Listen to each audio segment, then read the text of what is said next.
Hello friends. अगली video में हमने बात की थी कि कार्गो एक्सपोर्ट किसे कहा जाता है। चलिए अब हम बात करते हैं कि ये ई कॉमर्स एक्सपोर्ट का टर्मिनोलॉजी क्या है। दोस्तों, ई कॉमर्स एक्सपोर्ट का मतलब होता है अगर आपका कोई कंसाइनमेंट 10 लाख से नीचे हो तो आप उनको ई कॉमर्स मोड पे बेच सकते हैं। My friend, e commerce export और ज्वेलरी को लेके अभी तक बहुत सारी असमंजस थी, क्योंकि इनको लेके कोई क्लियर पॉलिसी नहीं थी और इसलिए अभी तक इंडिया में से बहुत सारे लोगों ने ई कॉमर्स में ज्वेलरी को इमिटेशन के नाम पे भेजा। बट माय फ्रेंड, अब ये सब करने की आपको ज़रूरत नहीं पड़ेगी, क्योंकि फॉरेन ट्रेड पॉलिसी 2023 में गवर्नमेंट ऑफ इंडिया ने ऑलरेडी ई कॉमर्स के रिगार्डिंग एसओपी को डेवलप किया है। ये एसओपी के मुताबिक अगर आपका कोई भी ज्वेलरी वैल्यू या तो जेमस्टोन का वैल्यू 10 लाख से नीचे हो तो आप without any kind of the challenges अपनी प्रोडक्ट को ई कॉमर्स के थ्रू दुनिया के कोई भी कोने में पहुंचा सकते हैं। तो सवाल ये होता है कि ये ई कॉमर्स पॉलिसी और कार्गो पॉलिसी में क्या फ़र्क है। दोस्तों, कार्गो पॉलिसी का मतलब आपको वो सारे ड्यू डिलीजेंस कंप्लीट करने पड़ेंगे जो कि गवर्नमेंट ने नोटिफाई कस्टम के थ्रू आपको प्रोवाइड किए हैं, जबकि ई कॉमर्स में अगर आप एक्सपोर्ट करते हैं तो इतने सारे ड्यू डिलीजेंस नहीं आते।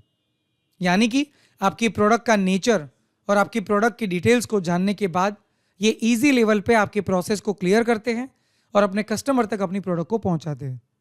माय फ्रेंड, अभी इंडिया के अंदर 4 अलग अलग एयरपोर्ट्स अथॉरिटी को गवर्नमेंट ऑफ इंडिया ने नॉमिनेट किया है ई कॉमर्स कार्गोज को एक्सपोर्ट करने के लिए, खास तौर पे जेम्स एंड ज्वेलरी सेक्टर में। और इसी तरह से आने वाले टाइम में ई कॉमर्स को लेके गवर्नमेंट बहुत सारी न्यू पॉलिसीज़ को लेके आ रही है, जिससे कि इंडिया का ई कॉमर्स ईजी बने और हम दुनिया के कोई भी कोने में ई कॉमर्स को पहुंचा पाए। दोस्तों, हम सब जानते हैं कि डेटा के मुताबिक ई कॉमर्स का भी दुनिया एक बड़ा मार्केट है। एक फिगर के मुताबिक अगर हम देखें तो आने वाले 10 सालों के अंदर ई कॉमर्स मार्केट आज के मार्केट से 3 गुना बड़ा होगा। अगर ये 3 गुना बड़ा होता है तो उसका सीधा मतलब ये निकलता है कि इंडिया से भी हम जेम्स एंड ज्वेलरी सेक्टर में हमारा ई कॉमर्स एक्सपोर्ट 3 गुना बढ़ा सकते हैं। और आज के टाइम में ई कॉमर्स के थ्रू ज्वेलरी को परचेज करना ये कोई बड़ा टास्क नहीं रहा है, और इसको अगर हम एनकेश ना कर पाए तो मुझे लगता है कि हमारे लिए ये एक बहुत बड़ी निष्फलता होगी।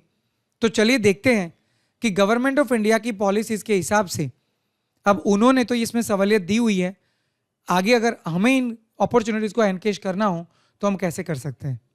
सो इन्हीं बातों को डिस्कस करने के लिए डिटेल में हम मिल रहे हैं अगले सैटरडे को रात को 9 से 11 बजे। तो बिल्कुल विजिट करना और वेबिनार को ज्वाइन करना ना भूलें, और जहां पे हम बात करेंगे cargo and e commerce policy के बारे में और डिटेल में। सो तब तक के लिए स्टे ट्यून।